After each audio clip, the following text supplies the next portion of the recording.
Teman-teman, saya mau bicara detail tentang proses terjadinya sakit hati. Kadang-kadang kita harus tahu proses yang terjadi di dalam batin kita, dapur batin kita, apa sih yang terjadi, apa sih yang dimasak gitu. Dengan mengenali prosesnya, kita bisa mencegat proses-proses tertentu. Ya, begini, proses terjadinya sakit hati. Waktu ada orang ngata-ngatain Anda, jelek-jelekin Anda, kan yang Anda tahu tuh tahu-taunya udah sakit hati aja ya kan? Nah, sebenarnya yang terjadi adalah orang tak akan mampu menyakiti Anda kalau Anda sendiri tidak menyakiti diri Anda. Oke, ini kalimatnya agak susah memang di awal, tapi saya jelaskan pelan-pelan, lama-lama akan jadi gampang mengertinya. Tapi saya ulangi dulu kalimatnya. Orang tak akan mampu menyakiti Anda kalau Anda sendiri tidak menyakiti diri Anda. Nah, frasa yang kedua agak unik nih. Kalau Anda sendiri tidak menyakiti diri Anda. Karena sebenarnya Anda yang mengizinkan untuk dia menyakiti Anda. Contoh ya, jelek lu Dad, jelek lu. Ada proses di dapur jiwa saya. Dia bilang gue jelek ya. Oke. Emang gue jelek ya? Iya ya, kayaknya gue emang jelek. Jadi ada proses Anda mengizinkan. Beda kalau ada jendelanya ya, ada filternya. Contoh, jelek lu Dad. Ada filternya tuh, ada proses memasak yang step-step yang berbeda. Dia memang gitu, nggak cuman gua dijelekin, yang orang lain juga dia jelekin kok, nggak cuman gua doang. Beda tuh rasanya tuh. Atau ada filter, ada proses memasak yang berbeda. Kenapa saya bilang memasak? Karena proses berpikir kita tuh kayak kita ngadon gitu loh, memberikan adonan, kita oseng atau kita bikin sup atau kita goreng, itu adonan semuanya. Ada bumbu yang kita nggak berikan akan beda rasanya. Kita menjadi sakit hati karena ada bumbu yang tidak kita berikan. Contoh ya, ketika orang menjelekkan kita, kalau ada proses bumbu-bumbu yang kita masukkan, oh ini orang nih nggak mau jelek sendirian nih, sehingga dia menjelekkan orang lain juga. Emang dia begitu orangnya. Saya nggak bisa mengubah dia. Mungkin dia ada luka batin di masa kecilnya. Luka itu sangat pahit bagi dia. Tanpa sadar karena dia nggak punya kebahagiaan, dia sendiri nggak bisa bahagiakan orang lain. Apa yang aku bisa harap dari orang yang nggak bahagia? Aku bisa harap apa dari orang yang nggak bahagia? Mau harap dia bahagiain aku, mau harap dia hargai aku. Dia aja nggak punya penghargaan itu. Dia aja nggak punya kebahagiaan itu. Gimana dia bisa memberi? Jadi dalam proses mindset kita sebanyak bumbu-bumbu yang kita berikan. Supaya nggak yang telan mentah. Pare, kamu makan mentah pasti pahit. Tapi pare kamu masak oseng pakai telur, enaknya minta ampun. Harus ada telur, harus ada bumbu-bumbu lain untuk memasak pare dalam hidupmu. Nah, proses terjadinya luka batin, sakit hati adalah orang jelekin kamu, orang fitnah kamu, orang merugikan kamu, orang mengambil hak-haknya kamu.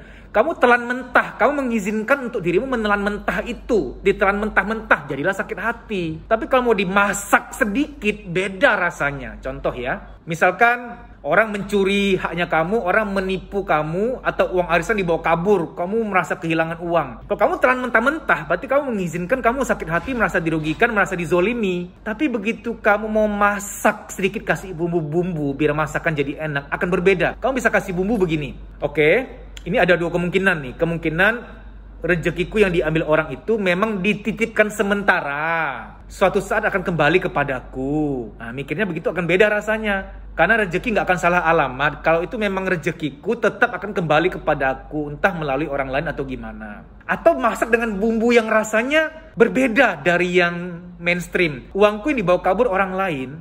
Uangku yang ditipu orang lain. Jangan-jangan ya, jangan-jangan. Ini orang yang cukup berbesar hati. Jangan-jangan itu memang tanpa aku sadari, aku pernah mengambil hak orang lain. Tanpa aku sadari. Dan ini kayak dibersihkan aja. Hartaku kayak dibersihkan, untuk dibersihkan dari hak-hak orang lain. Sehingga aku ketipu lah, dicuri lah, dimanfaatin orang lah. Saya kadang suka pakai dua bumbu ini nih. Supaya ketika hak saya diambil orang lain, saya mikirnya gitu. Supaya nggak terlalu sakit hati gitu loh. Karena kembali kepada judul kita di awal bahwa saya sakit hati itu karena tanpa sadar saya mengizinkan kata-kata atau perbuatan orang untuk menyakiti saya. Kalau saya nggak izinkan nggak akan terjadi. Kalau saya cukup punya bumbu-bumbunya. Coba telur, kamu makan mentah-mentah ya geli lah, nggak bisa. Tapi digoreng dulu, direbus, kan jadi enak gitu loh. Jadi apa yang kita terima dari indera kuping yang orang ngatain, fitnah, itu jangan langsung ditelan. Dimasak dulu. Perbuatan orang kita rasakan lewat indera penglihatan atau indera fisik, dia nipu kita atau dia apa sama kita. Yang masuk ke indera kita ini tidak boleh langsung dimakan, dimasak. Nah, untuk memasak butuh kebijaksanaan. Jangan-jangan dia begini, jangan-jangan dia begitu, jangan-jangan begini gitu loh. Nah, ada satu bumbu yang wajib Anda punya. Ada satu bumbu yang wajib Anda punya supaya apa yang Anda dengar dan lihat nggak langsung menyakiti Anda. Bumbu apa itu? Bumbu yang harus Anda masukin dalam proses mengolah apa yang Anda alami dalam hidup adalah bumbu soal bahwa tidak semua orang, tanda petik, sebahagia Anda. Nah, ini penting nih. Kamu sadar nggak sih orang-orang yang nyakitin kamu tuh kebanyakan mereka itu lebih tidak bahagia dibanding kamu. Coba deh. Misalkan mohon maaf ya contohnya. Papaku jahat mas, papaku kasar. Semakin kasar seseorang, semakin tuh menggambarkan dia tuh nggak bahagia loh. Mungkin masa kecil papamu tuh yang tragis banget. Kamu ngeh nggak? Orang-orang yang menyakiti kamu, mereka itu lebih tidak bahagia dibanding kamu. Kisahnya lebih kelam dibanding kamu. Kalau kamu bisa masak ini di pikiranmu, kamu nggak mudah sakit hati loh. Orang yang nyakiti kamu pasti orang yang bermasalah. Dijamin. Karena kalau dia bahagia nih, kayaknya kecil kemungkinan menyakiti orang lain. Coba deh, kamu lagi happy, lagi bahagia banget. Emang kepikiran, siapa yang bisa aku sakiti ya? Kan konyol, kan nggak mungkin gitu loh. Malah yang pengen bagi bahagia, siapa yang bisa aku bahagiakan hari ini? Kan begitu proses alamiahnya. Nah, cuman memang gini, kalau kamu lagi capek, lagi kurang tidur, apalagi perempuan lagi haid atau PMS, memang proses masak itu jedanya sangat cuma sekian detik, sekian menit. Makanya memang perlu banget menjaga stamina seperti tidur yang cukup. Karena kalau kamu kurang tidur tadi malam, hari ini pasti kayak uring-uringan, sensitif, digigit nyamuk pun bisa luka batin gitu loh. Proses memasaknya itu, proses jedanya itu kurang. Jedanya itu kurang, jeda dari masuknya input sampai keluarnya permaknaan atau respon kita. Ada beberapa hal sepele yang perlu kamu ketahui ya. Tidur usahakan cukup. Yang kedua, kurangin kebisingan. Orang yang sering berada pada kebisingan memang dia lebih sumbu pendek. Ngerti nggak sumbu pendek? Lihat apa langsung respon apa, dengar apa langsung respon apa. Karena selama ini dia sering dengar kebisingan, hati dia capek, pikiran dia lelah gitu loh. Yang ketiga, orang yang sudah jarang melakukan hobi, jarang bersenang-senang, sama juga akan sumbu pendek. Jedanya itu tidak ada gitu loh. Anda yang mudah tersulut pasti yang sudah lama nggak bersenang-senang. Cari tahu hobi kamu apa, pasti ada hobinya. Yang kalau belum ketemu ya mungkin cari sampai dapat. Karena nggak mungkin manusia tanpa hobi, karena manusia itu makhluk bermain dan makhluk bercanda. Jadi kesimpulannya begini ya, orang lain tak mampu menyakiti hati kamu bila kamu tidak mengizinkannya. Ketika kita disakiti oleh suatu perbuatan orang lain, kan posisinya itu seolah-olah ya, kalau kita nggak masak, kita nggak bijaksana, nggak memasak proses berpikirnya, seolah-olah tuh perbuatan dia itu di atas diri kita. Kita di bawahnya, kita kayaknya rendah gitu. Perbuatan orang di atas diri kita. Ini aja konsepnya udah salah nih. Harusnya, kita kan aktor, kita pemeran utama. Kita tuh di atas segala skenario. Kita kan aktornya, ini skenarionya. Ini kita, ini segala perbuatan, perkataan orang lain. Kita ada di atas, bukan di bawah. Karena kita bukan budak siapa-siapa soalnya. Misalkan, jelek lu Det, jelek lu Det. Kita tuh terpukul kalau kita berada di bawah. Aku di bawah kata-kata orang. Ini aja kita sudah memberhalakan orang lain seolah-olah orang lain itu adalah berhala gitu loh. Kita di bawah dia, kita kayak nyembah, kita kayak diperbudak gitu loh. Kita kayak hambanya gitu loh. Padahal kita hanya menyembah Tuhan. Kalau kamu sakit hati atas apa kata orang, berarti tanpa sadar di alam bawah sadarmu tuh posisinya adalah kamu di bawah kata-kata itu. Harusnya di atas. Sama seperti kehilangan handphone. Atau kehilangan, misalkan kamu kehilangan sesuatu. Kehilangan sesuatu tuh kayak sedih banget. Berarti benda itu ada di atas kamu. Dia lebih berarti dibanding kamu. Ngerti nggak maksud saya? Kamu kehilangan handphone nih. Yang kamu udah perjuang, udah nabung 4 juta. Akhirnya kebelilah handphone harga 4 juta misalkan. Hilang tuh. Sedih banget. Berarti handphone itu lebih mahal dibanding kamu. Kamu di bawah handphone itu. Handphone itu lebih berarti dibanding kamunya. Dibanding orang yang pernah nabung untuk 4 juta untuk dapetin dia. Sumber pejuang untuk mendapetin dia itu lebih rendah dibanding handphone itu sendiri. Kan lucu gitu loh. Nah, itu yang sedang terjadi ketika kamu kecewa, galau, yaitu suatu kejadian di atasnya kamu. Suatu benda, perkataan orang, atau apapun kejadian itu ada di atas kamu posisinya. Kamu di bawah, kamu nggak berarti, kalah berarti dibanding kejadian atau benda atau orang itu gitu. Ini sudah salah mindset. Makanya kata-kata bahwa Bahwa aku ada itu lebih penting dibanding handphone yang hilang ini. Aku lebih penting. Bahwa aku ada, aku syukuri. Bahwa aku ada jauh lebih penting dibanding semua yang pernah aku miliki, yang akan pergi atau masih aku miliki. Baik, demikian ya, semoga video ini bermanfaat. Terima kasih. Teman-teman, saya ingin membahas gangguan-gangguan apa saja yang akan terjadi pada orang dewasa apabila inner child-nya belum didamaikan, inner child-nya belum rekonsiliasi, belum dipulihkan. Apa itu inner child? Anda pernah mendengar nggak istilah kita ini semuanya sebenarnya hanyalah anak kecil yang terperangkap dalam tubuh orang dewasa. Anak kecil yang terperangkap dalam tubuh orang dewasa. Sedewasa apapun kita, pasti ada teriakan, ada tangisan, ada kehampaan yang masih dialami diri kecil kita. Entah diri bayi, diri balita, diri kanak-kanak, diri remaja kita. Semua kesedihan atau kekecewaan, kehampaan inner child itu tersimpan di alam bawah sadar. Perlu teknik khusus untuk masuk ke alam bawah sadar untuk mengakses rasa dari si inner child ini.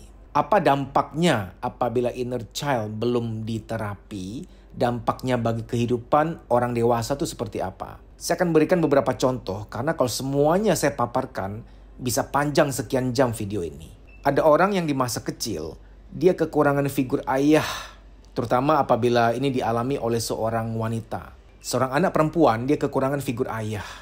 Sehingga inner child-nya entah rindu atau marah kepada sosok ayah itu. Berbeda-beda ya, ada anak perempuan yang karena dia kurang figur ayah, dia rindu akan sosok ayah. Sehingga dia ketika nanti dewasa, dia nggak bisa naksir sama laki-laki yang sebaya dengan dia atau bahkan lebih muda. Dia mau yang lebih tua, yang jauh beda usianya. Karena tanpa disadari, dia itu nanti menikah tidak hanya mencari suami, tapi juga mau mencari sosok bapak yang hilang dalam masa kecilnya. Tapi ada anak perempuan yang di masa kecil, dia mengalami kurang figur ayah karena ayahnya keras, ayahnya jahat pada ibunya atau pada dia dan keluarga. Sehingga inner child-nya ini menyimpan, memendam rasa kecewa, rasa marah. Tanpa sadar ketika di masa dewasa, wanita ini ada penolakan, ada mental block terhadap laki-laki. Berderajat, ada yang paling parah sampai yang paling ringan. Yang paling ringan, dia masih bisa suka, masih bisa sayang sama laki-laki. Tapi tanpa sadar ada beberapa gejala misalkan mood swing tertentu yang tanpa sadar melukai pacar, cowok atau suaminya. Dia nggak sadar itu. Ini yang lumayan ringan karena dia masih punya rasa, punya keinginan, punya cinta, masih bisa menyayangi, masih bisa menyukai laki-laki. Tapi ada yang lumayan berat, yaitu dia nggak mau nikah. Karena citra pernikahan di alam bawah sadarnya rusak. Yang dia tahu, yang dia rasa, baik terpendam maupun yang dia sadari, laki-laki itu jahat. Laki-laki itu nggak ada yang benar. Kalaupun dia sampai menikah karena mungkin tuntutan keluarga atau sosial, itu suaminya benar-benar jadi bulan-bulanan. Suaminya salah 2, dia marahnya 10. Itu 8 sebenarnya amarah-amarah dia untuk bapaknya tapi tumpah ke suami. Contoh lain. Contoh ada orang yang ketika di masa kecilnya orang tuanya terlalu pelit. Mama kata bu guru harus kontribusi 50.000, ada karya wisata ke sana, ada studi wisata ke situ ke sini. Jangan, nggak usah, ngapain, nggak usah ikut, nggak penting. Sehingga dia minder, hanya dia doang yang nggak ikut karena faktor biaya. Mamanya tanda petik pelit, dia malu, dia minder, dia sedih kenapa kok minta uang padahal alasannya benar untuk kebutuhan bukan keinginan, itu pun nggak dikabulkan. Nggak cuma hal itu ya, dalam hal yang lain juga mama atau papanya pelit banget. Tanpa sadar, di alam bawah sadarnya, inner child-nya ada sebuah sugesti, nanti kalau aku punya uang sendiri, kalau aku gajian, kalau aku punya penghasilan sendiri, aku mau puas-puasin, aku mau bebas pakai duit. Nah, tanpa dia sadar, dia sekarang menjadi orang dewasa yang gak bisa megang duit, boros gitu. Karena sedang memuaskan inner child-nya yang pengen balas dendam, tanda petik ya, pengen puas-puasin pakai uang karena dulu sangat terbatas, sangat dibatasi. Bisa juga orang yang di masa kecil, orang tuanya terlalu memanjakan, semua serba dibolehkan, serba diiyakan. Akhirnya apa? inner child-nya nggak ada penghargaan terhadap uang. Jadi dalam ilmu parenting nggak boleh berlebihan. Jangan terlalu pelit, jangan juga terlalu menyediakan apa-apa disediakan sampai-sampai anak tidak tahu cara berjuang, nggak menghargai proses perjuangan, nggak menghargai nilai uang. Contoh yang lain, ada orang yang di masa kecilnya orang tuanya terlalu otoriter, terlalu memaksakan kehendak, sering marah-marah, sering menghakimi. Sehingga anak ini di masa kecilnya dia selalu merasa tertolak, merasa nggak pernah disetujui, nggak pernah didukung, nggak diterima. Dia sering merasa tertolak, merasa nggak dihargai, merasa nggak diterima. Tanpa sadar, inner child-nya mengalami haus atau lapar akan penerimaan.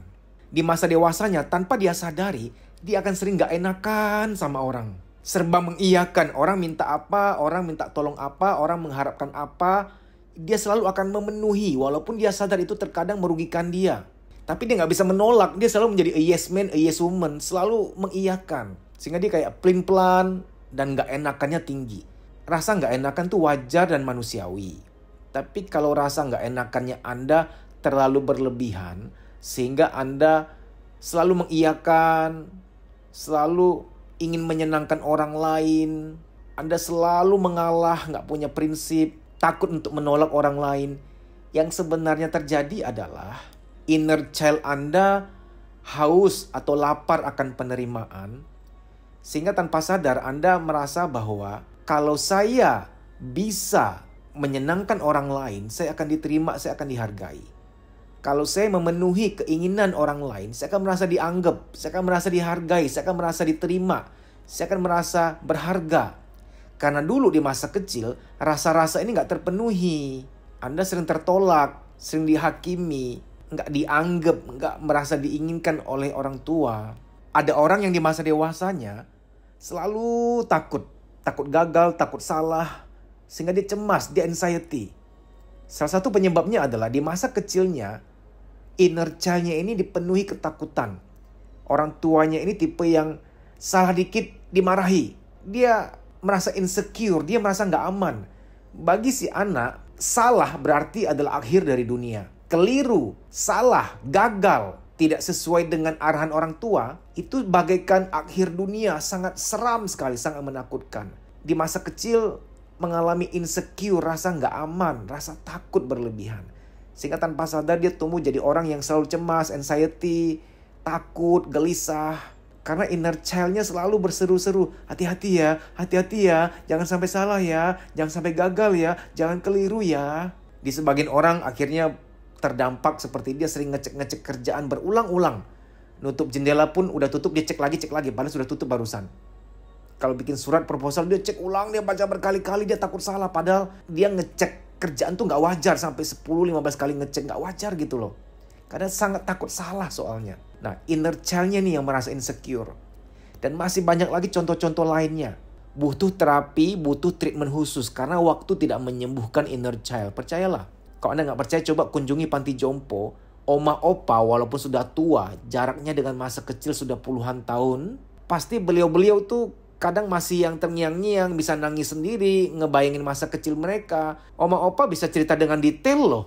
Detail banget beliau cerita tentang masa kecilnya. Sambil nangis, kadang sambil mau marah juga. Tergantung oma opa ya, tergantung apa yang dia alami di masa kecilnya. Sehingga kita harus sadar bahwa waktu tidak menyembuhkan. Yang memang sangat perlu diterapi. Inner child Anda perlu diterapi dengan teknik khusus. Saya sudah lama khusus, fokus untuk memberikan terapi kepada inner child. Saya membuka kesempatan bagi Anda untuk privat. Kita akan terapi via telepon atau yang pertemuan 4 mata. Anda bisa mendaftar ya, dan nanti ini 2 sesi. Sesi pertama itu pendalaman. Saya mewawancara Anda mendalam tentang kisah masa kecil Anda.